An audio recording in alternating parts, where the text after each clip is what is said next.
आज हम बात करेंगे रूस की क्रांति के ऊपर। रूस की क्रांति बहुत इंपॉर्टेंट टॉपिक और यहाँ से अक्सर क्वेश्चन पूछे जाता है। तो देखिए, सबसे पहले हम बात कर लेते हैं, रूस में है ना 2 क्रांति हुई थी 1917 के अंदर, ठीक है। तो जो पहली क्रांति हुई थी ना, ये तो फरवरी और मार्च में हुई थी, फरवरी और मार्च में, ठीक है। और जो दूसरी क्रांति हुई थी ना, ये अक्टूबर नवंबर में हुई थी, अक्टूबर नवंबर में, ठीक है। देखिए, राइटिंग में मत जाना, मैं आपको मतलब क्विक रिवीजन करवा रहा हूँ यहाँ पे भी। तो जो ये 1917 में हुई थी फरवरी मार्च में, ये तो क्यों हुई थी, ये तो हुई थी यहाँ पे कि जो तानाशाही जो जार का यहाँ पे शासन था उसका अंत हो गया था इसके माध्यम से, और प्रजातंत्र की यहाँ पे स्थापना हो गई थी, ठीक है। और अक्टूबर नवंबर में जो हुई थी ना, ये बोल्शेविक क्रांति के नाम से जानी जाती है। और इसमें ना जो सर्वहारा वर्ग था ना, उन्होंने प्रथम गणतंत्र की स्थापना करी थी, ठीक है। तो यहाँ गणतंत्र स्थापित हो गया था, ठीक है। अब देखते हैं क्रांति से पूर्व थोड़ी सी कुछ घटनाएं थी यहाँ पे, उनके बारे में देखते हैं। तो क्रांति से पूर्व ना रूस में 3 शासक थे, मतलब 3 शासकों की महत्वपूर्ण बात करते हैं। एक तो था अपना अलेक्जेंडर, ठीक है। दूसरा था अपना अलेक्जेंडर, ठीक है। तो ये तो अपना हो गया सेकंड वाला, ये थर्ड वाला, ठीक है। और एक निकोलस सेकंड भी था यहाँ पे, ये भी यही था जो क्रांति हुई थी उस टाइम पे, निकोलस सेकंड, है ना। तो अलेक्जेंडर थर्ड था ना, इसने क्या करा था, इसने एक तो दासों को स्वतंत्रता दे दी थी 1861 में, सर्फडम बोलते हैं उसको, तो सर्पडम बोलते हैं दासों को। तो इनको स्वतंत्रता प्रदान कर दी थी, ठीक है। और इसको है ना इतिहास में मुक्तिदाता के नाम से भी जाना जाता है, क्योंकि दासों को स्वतंत्रता कर दिया था ना इसने, और सुधार भी करे थे यहाँ पे बहुत सारे, तो सुधारों के कारण इनको बोलते हैं मुक्तिदाता बोलते हैं इनको, ठीक है। इसके बाद में है ना जार के विरुद्ध है ना जो निहिलिस्टों ने आंदोलन कर दिया था इसके ऊपर, निहिलिस्ट है ना। तो निहिलिस्ट आंदोलन किनके विरुद्ध हुए थे, अलेक्जेंडर सेकंड के विरुद्ध, ठीक है। और जो अलेक्जेंडर थर्ड था ना, इसने बस वही कहा था कि एक चर्च एक रूस और एक जार, ठीक है। ये जार हो गया, एक जार एक चर्च एक रूस की बात की थी इसने, और इसने रूसीकरण की नीति अपनाई थी, ये ध्यान रखना है ना। और निकोलस सेकंड था ना, इसके टाइम पे एक तो 1917 की क्रांति हुई, हमने भी बात करी। इसके टाइम पे 2-3 घटनाएं हुई थी। इसने एक तो एकराट की उपाधि धारण करी थी, है ना। और इनकी पत्नी का नाम था जरीना, और जरीना पे है ना एक वो थे, क्या बोलते हैं, धर्माधिकारी थे, रासपुटिन नाम था उनका, रासपुटिन। तो रासपुटिन का प्रभाव था जरीना के ऊपर, ठीक है। ये विशेष रूप से ध्यान रखना है। और दोनों क्रांतियाँ जो हुई थी ना 1905 और 17 वाली, तो दोनों निकोलस सेकंड के टाइम पे हुई थी। कालक्रम अगर आप देखना चाहो तो देखो, ये तो 855 से लेकर के अपना 81 तक रहा था, और जो अलेक्जेंडर सेकंड था ना, ये 81 से 94 तक रहा था, ठीक है। और ये जो था ना, ये अपना 94 में बना था और एक क्रांति तक रहा था, फिर बाद में गणतंत्र बनी गया था। तो ये 3 शासक रूस में क्रांति से पहले थे, तो इनके बारे में हम देख चुके हैं, ठीक है। इसके बाद में देखते हैं रूस के 1905 की जो क्रांति थी ना, ये क्यों हुई थी, कि मतलब कि यहाँ पे जो चल रही थी, इसके आसपास की घटनाएं देख लेते हैं। तो हमने देखा था कि जापान ने अटैक करा था रूस के ऊपर 1904 में, रूस और जापान के बीच में एक लड़ाई हुई थी, है ना। जनवरी 1904 में ये युद्ध शुरू हो गया था, और जापान ने क्या करा था, फरवरी 1904 में है ना पोर्ट आर्थर पर अटैक कर दिया था, पोर्ट आर्थर, ठीक है। और फिर एंट्री हुई थी यहाँ पे रूजवेल्ट की, और रूजवेल्ट ने है ना इन दोनों के बीच में एक संधि करवा दी थी, रूस और जापान के बीच में, पोर्ट्समाउथ की संधि, पोर्ट्समाउथ। ये संधि भी कब हुई थी, अगस्त में हुई थी, अगस्त 1905 में, ठीक है। दोनों के बीच में संधि हुई थी अगस्त 1905 में। अगस्त में कौन कौन सी घटनाएं हो रही है, देखो, अटलांटिक सम्मेलन था वो अगस्त में हुआ था, और वर्ल्ड वार सेकंड जो समाप्त हुआ था वो भी अगस्त में ही हुआ था, 14 अगस्त को हुआ था, है ना। और ये अगस्त में ही पोर्ट्समाउथ की संधि हो रही है, ठीक है, 1905 में। तो देखते हैं,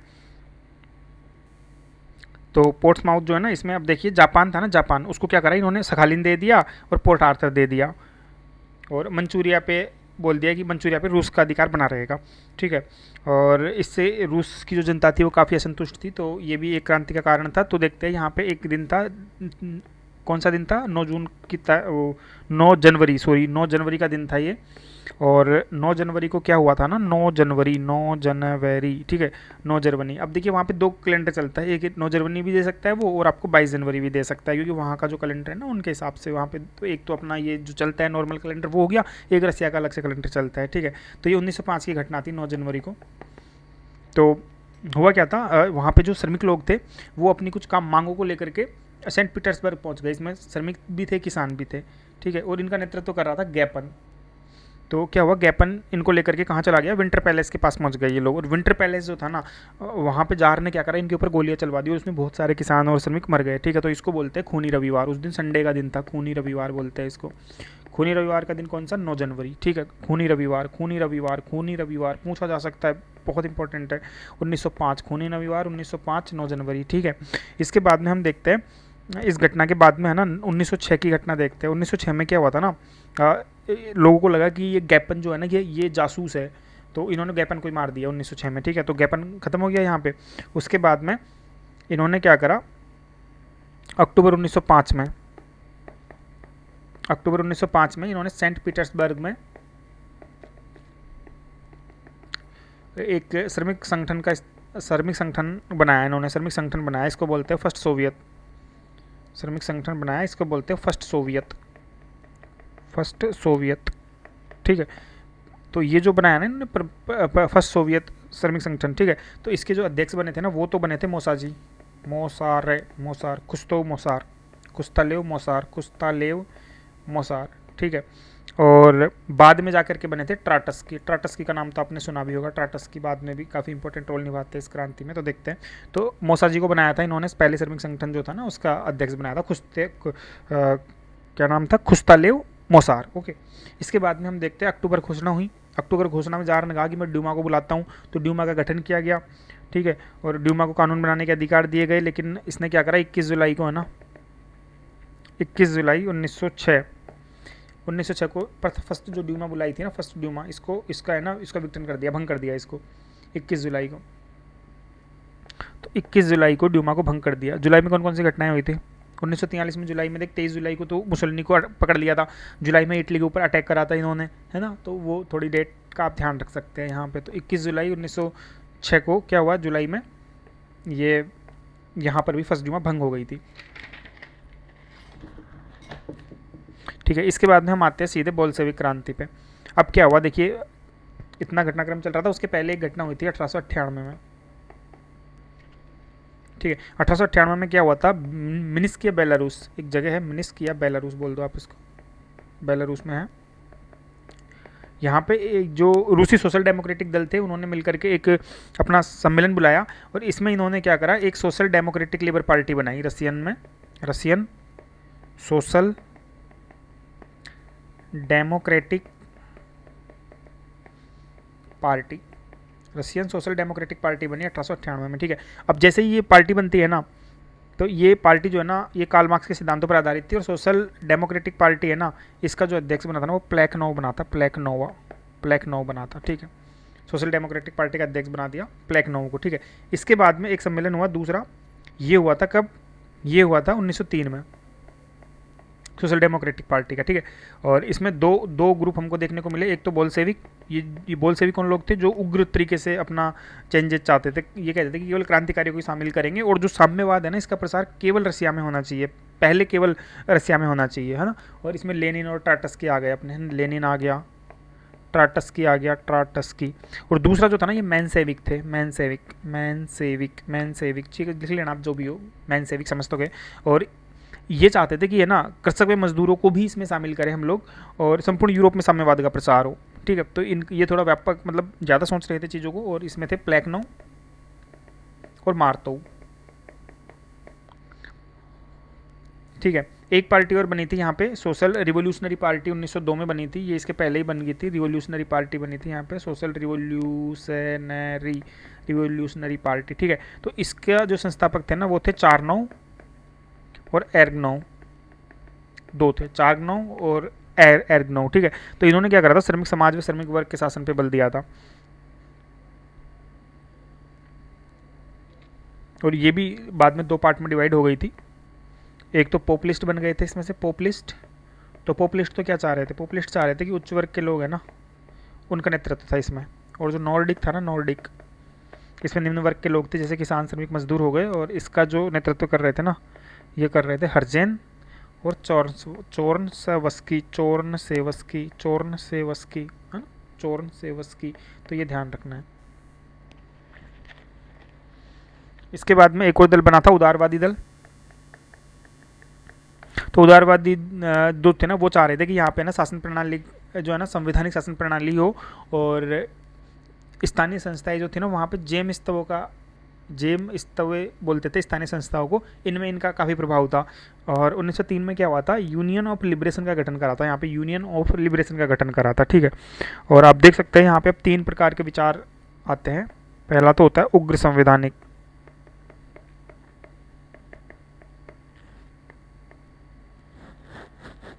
फिर दूसरे होते हैं मध्यम मार्गी, रसिया में ही थे तीनों प्रकार के विचार। एक थे निम्न मार्गी, ठीक है, निम्न मार्गी आप कर लो इसको। तो जो उग्र संविधान वाले थे ना, इनको तो कहते थे हम लोग कॉन्स्टिट्यूशनल डेमोक्रेटिक पार्टी बनाई इन्होंने 1905 में बनाई थी कॉन्स्टिट्यूशनल डेमोक्रेटिक पार्टी, ठीक है। इसको कैडेट भी बोलते थे, कैडेट, कॉन्स्टिट्यूशनल डेमोक्रेटिक पार्टी। तो ये मतलब कि एक तरीके से शॉर्ट रूप है उसका, कॉन्स्टिट्यूशनल डेमोक्रेटिक पार्टी का। और इसके संस्थापक थे पॉल मिल्युकाउ। मैं क्यों लिख रहा हूँ, क्योंकि ये आगे आएंगे वापस, मिल्युकाउ हमें पता रहे ना कौन थे ये, उग्र संवैधानिकवादी थे, है ना। और मध्यम मार्गी थे, मध्यम मार्गी जो थे ना, ये अक्टूबरिस्ट कहलाए, अक्टूबरिस्ट है, अक्टूबरिस्ट। और इनका जो लीडर था ना वो था गुस्काओ।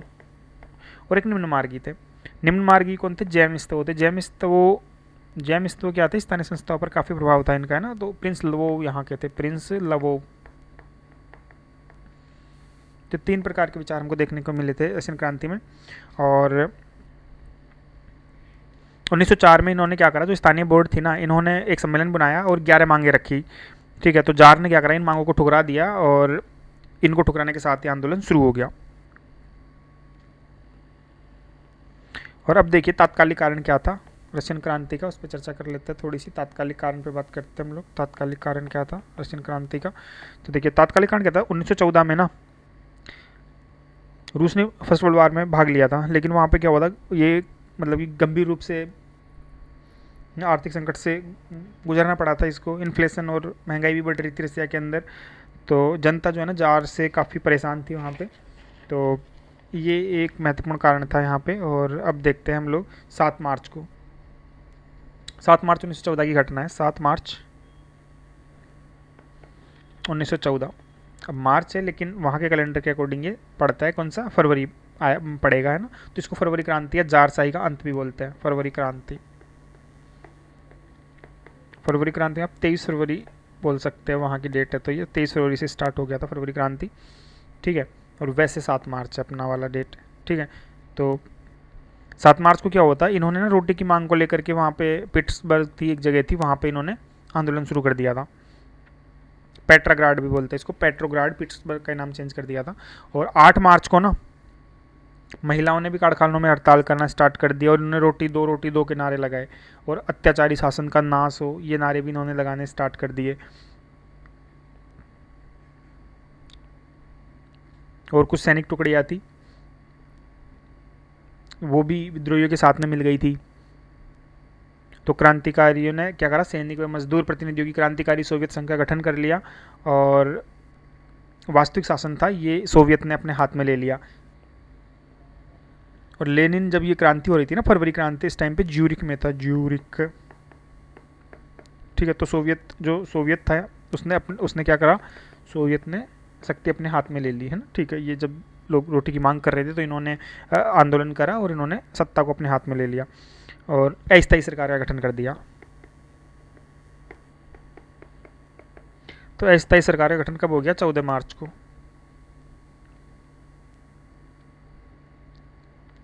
तो इसमें क्या करा, एक तो ड्यूमा और जो क्रांतिकारी सोवियत थी, इन्होंने मिलकर के गठन कर लिया इसका। और इसका नेतृत्व किसने करा, जेमिस्तवो ने। जेमिस्तवो के बारे में हम पढ़े थे अभी थोड़ी देर पहले, जब हम 3 ग्रुप में बांट के पढ़ रहे थे, उग्र संविधानवादी और दूसरे अक्टूबरिस्ट थे और तीसरे जेमिस्तवो थे। तो जेमिस्तवो के कौन थे, प्रिंस लवोव थे। तो प्रिंस लवोव जो थे ना, वो इसका नेतृत्व कर रहे थे, प्रिंस लवोव, ठीक है। तो देख लेते हैं, इसके पीएम तो बने प्रिंस लवोव। और न्याय मंत्री बना दिया केरेंस्की को, केरेंस्की। और युद्ध मंत्री बनाए गुस्कोव को, युद्ध मंत्री गुस्कोव, अक्टूबरिस्ट थे, हमने देखा था, युद्ध मंत्री गुस्कोव, है ना। उसके बाद में हमने देखा था विदेश मंत्री बना दिया मिल्युकोव को, मिल्युकोव उग्र संवैधानिकवादी थे, हमें ध्यान था। और अर्थ मंत्री बना दिया ट्रेनकाव को क्या बना दिया, अर्थ मंत्री, ठीक है। तो इतना हो गया। उसके बाद में हम देखते हैं 15 मार्च को क्या हुआ। 15 मार्च की जो डेट थी 1917 को, निकोलस सेकंड ने त्यागपत्र दे दिया और इसी के साथ ही रोमनोव वंश जो था वो खत्म हो गया, ठीक है। अब जो अस्थायी सरकार बनी थी उसके सामने 2 समस्याएं आ गई। पहली की, एक तो ये जो फर्स्ट वर्ल्ड वार चल रहा है, कि इसको जारी रखे या ख़त्म कर दे, और दूसरा था कि सोवियत की जो शक्ति उभर रही है ना इनकी, तो इसको कैसे कंट्रोल करे, क्योंकि ये लोग लगातार अपने आंदोलन और विद्रोह से अभी अभी शक्ति ग्रहण करा था इन लोगों ने, तो ये भी एक समस्या ही थी रूस के लिए। तो आगे देखते हैं। तो पेट्रोग्राड जो सोवियत थी उसने कहा कि युद्ध है ना जारी मत रखो, बंद कर दो इसको, क्योंकि इनके पास सत्ता आ गई थी। तो 20 जुलाई को प्रिंस लोवोव की सरकार ने त्यागपत्र दे दिया। 20 जुलाई को त्यागपत्र दे दिया, और केरेंस्की ने जो है ना अस्थायी सरकार का नेतृत्व अपने हाथ में ले लिया। अब केरेंस्की बन गया। केरेंस्की उसकी सरकार में क्या बने थे, उसकी सरकार में न्याय मंत्री बने थे, समाजवादी दल के थे, ठीक है। और इसने कह दिया कि है ना युद्ध ना जारी रहेगा। तो जो बोल्शेविक थे ना उन्होंने केरेंस्की की सरकार के विरुद्ध है ना शांति, भूमि और रोटी जैसे नारे लगाए। उन्होंने कहा भाई हमें शांति चाहिए, रोटी चाहिए, हमें लड़ाई वड़ाई मत करो। तो यहाँ के सेनापति थे केरेंस्की के, जिनका नाम था कार्निलोव। कार्निलोव कौन थे? कार्निलोव थे केरेंस्की के सेनापति। कार्निलोव केरेंस्की के सेनापति थे। कार्निलोव कौन थे? केरेंस्की के सेनापति थे। तो इसने क्या करा, इसने इसका बहुत बुरे तरीके से दबा दिया, इस जो ये चल रहा था ना इनका विद्रोह, इसको, ठीक है।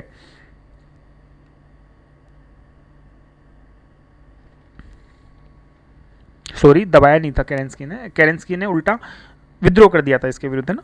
केरेंस्की न्याय मंत्री थे ना, न्याय चाहते थे, ये कह रहे थे कि भाई रोटी शांति के लिए लोग मांग कर रहे हैं, तो आप ऐसे करो, ये मतलब कि युद्ध में भाग मत लो। तो इसने क्या करा, विद्रोह कर दिया इसके विरुद्ध। और केरेंस्की ने क्या करा, जो बोल्शेविक थे ना उनकी मदद से इस विद्रोह का दमन कर दिया। और कोर्निलोव का जो विद्रोह था ना, इसको बोला क्रांति विरोधी क्रांति भी बोला जाता है केरेंस्की के विद्रोह को, क्रांति विरोधी क्रांति। सॉरी, ये किसका कोर्निलोव का विद्रोह हुआ ना। और इस कारण बोल्शेविक दल का प्रभाव यहाँ पे काफ़ी बढ़ गया। अब बोल्शेविकों की मदद से दबाया तो बोल्शेविकों का स्वाभाविक है कि वो प्रभाव बढ़ेगा यहाँ पे, है ना। अब बोल्शेविकों का प्रभाव बढ़ गया तो उसके बाद में होती है अक्टूबर क्रांति, और इसी को बोला जाता है बोल्शेविक क्रांति, ठीक है। और ये हुई थी 25 अक्टूबर को, ठीक है। और वैसे इसको बोलते हैं 7 नवंबर को, जैसे हमने पढ़ा था ना फरवरी वाला। फरवरी क्रांति में हमने पढ़ा था कि 23 फरवरी को शुरू हुई थी, लेकिन वैसे मानते हैं कि 7 मार्च को, 7 या 8 मार्च को। और यहाँ पे 7 नवंबर को ये शुरू हो रही है ना। तो उधर भी 25 अक्टूबर था, है ना, तो 25 अक्टूबर था, लेकिन 7 नवंबर से मानते रहे। तो बोल्शेविक के बारे में देखते हैं, इनका एक अखबार था प्रावदा। तो प्रावदा में इन्होंने प्रचार प्रसार शुरू कर दिया अपने विचारों का, ठीक है। और इन्होंने क्या करा, इन्होंने कहा कि जो सशस्त्र क्रांति है ना उसके द्वारा हम सत्ता पे अधिकार करेंगे।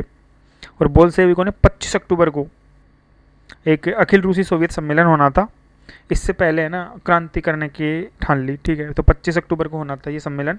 और 25 अक्टूबर को बोल्शेविकों ने क्या करा, रेड गार्ड्स थे तो उनके सहयोग से ना जो पेट्राग्राड था ना वहाँ पे और शीश प्रसाद पे कब्जा कर लिया। और केरेंस्की की जो अस्थायी सरकार थी ना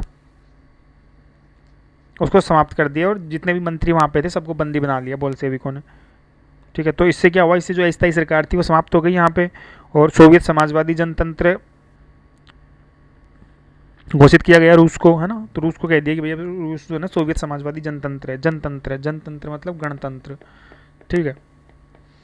और उसके बाद में जो सर्वहारा वर्ग था उसकी एक क्रांतिकारी समिति में पेट्रोग्राड के गैरिसन ने सत्ता ग्रहण कर ली। तो गैरिसन ने अब सत्ता अपने हाथ में ले ली, ठीक है।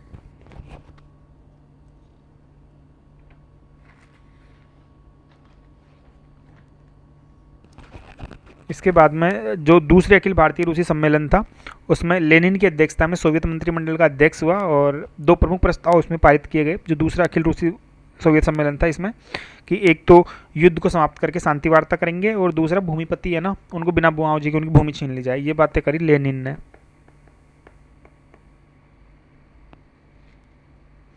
इसके बाद में इनकी बनती है काउंसिल ऑफ पीपुल्स कॉमिसार।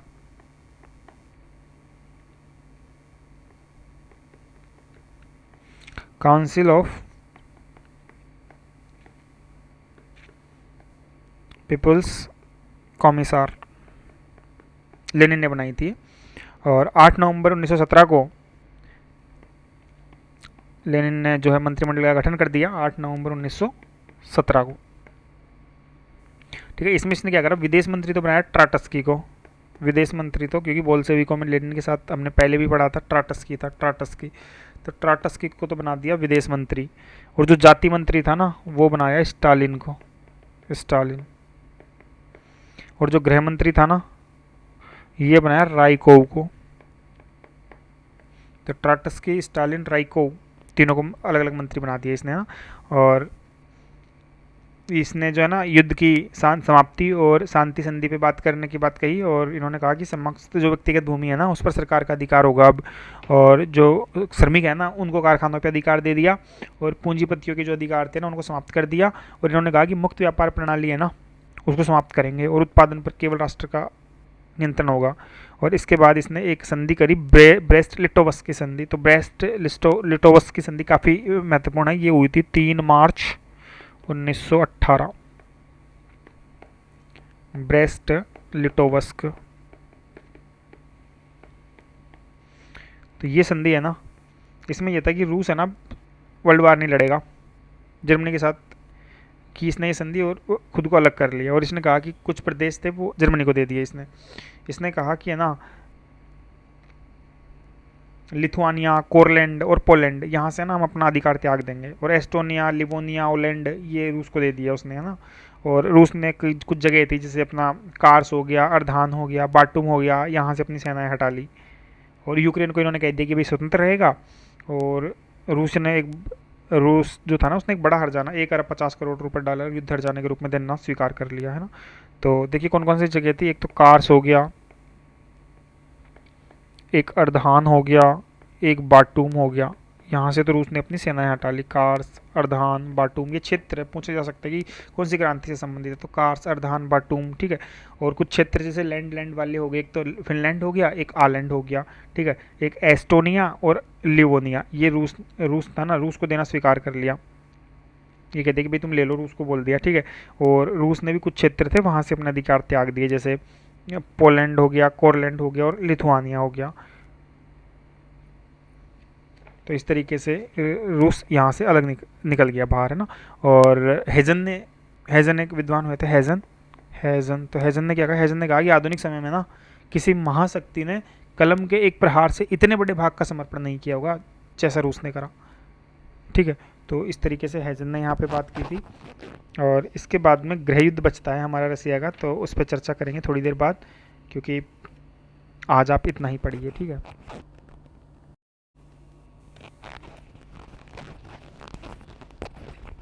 अब देखते हैं गृह युद्ध के बारे में, है ना। गृह युद्ध,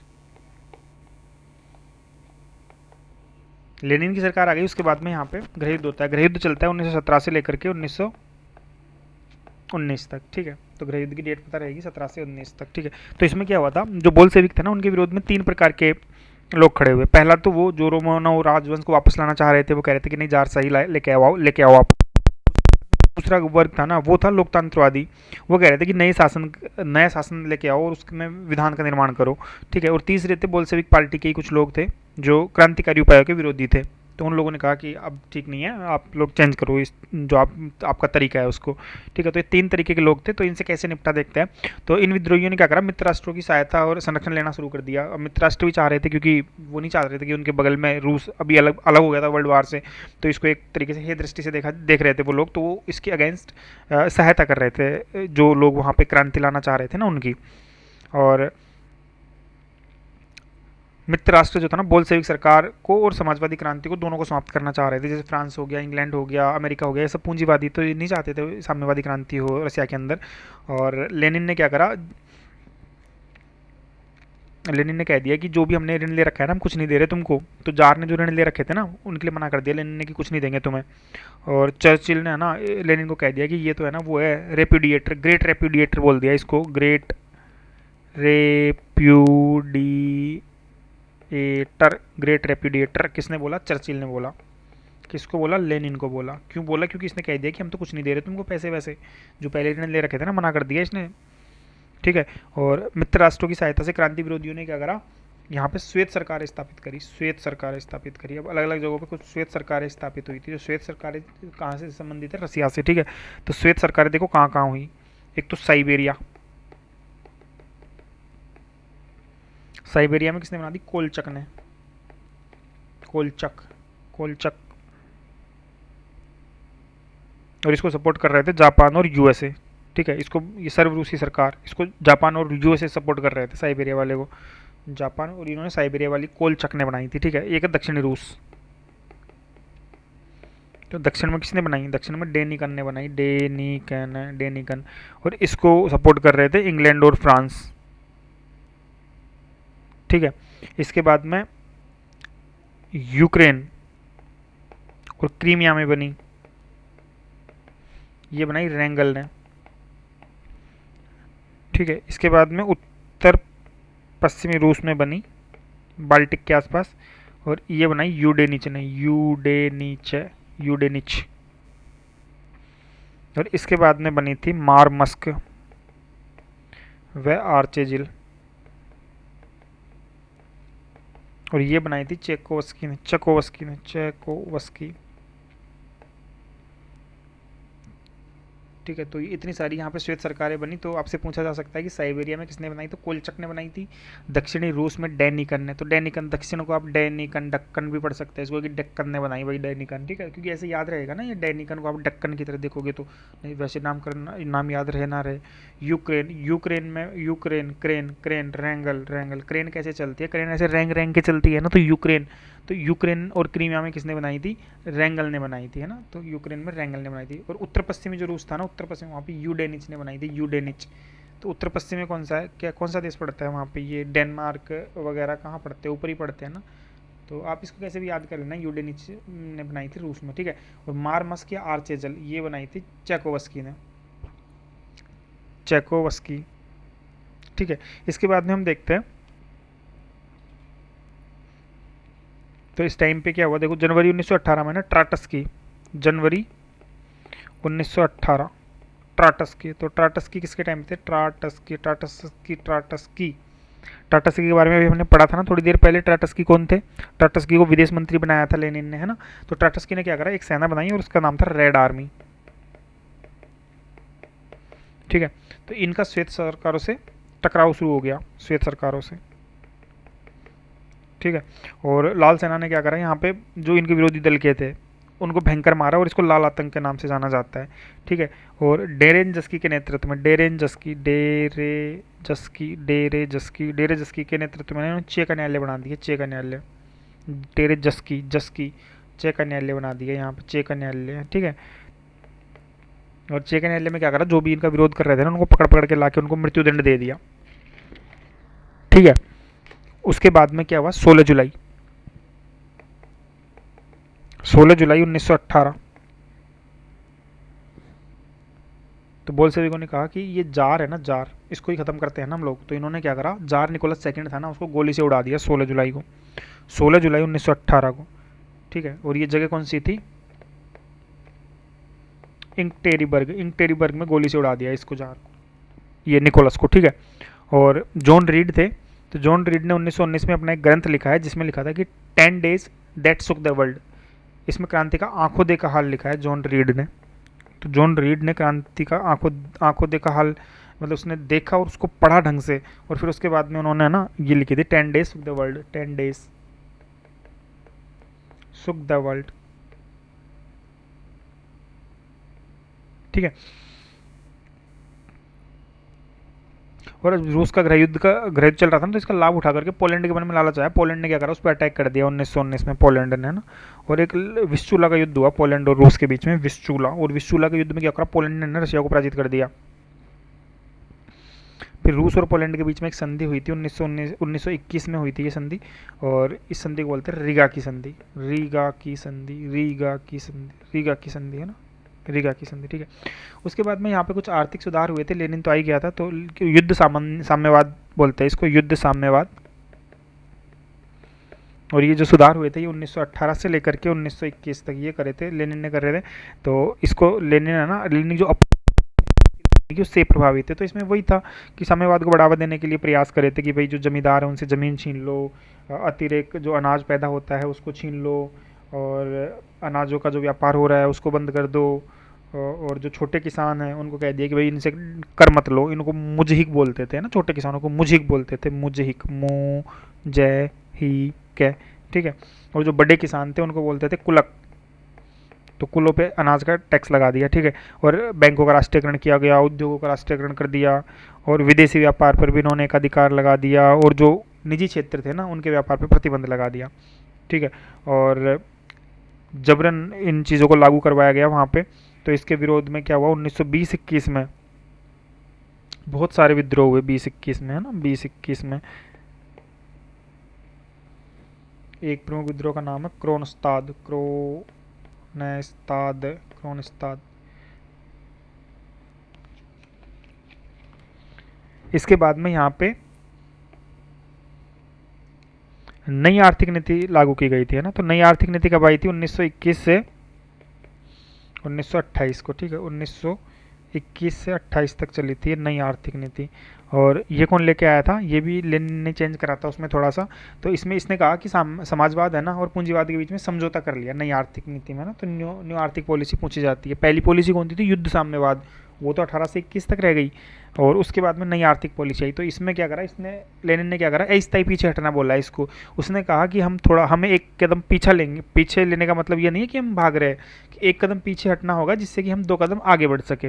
ये बात लेनिन ने कही थी, है ना। तो ध्यान रखना आपको। और लेनिन ने एक बुक लिखी कि क्या करना चाहिए, what is to be done.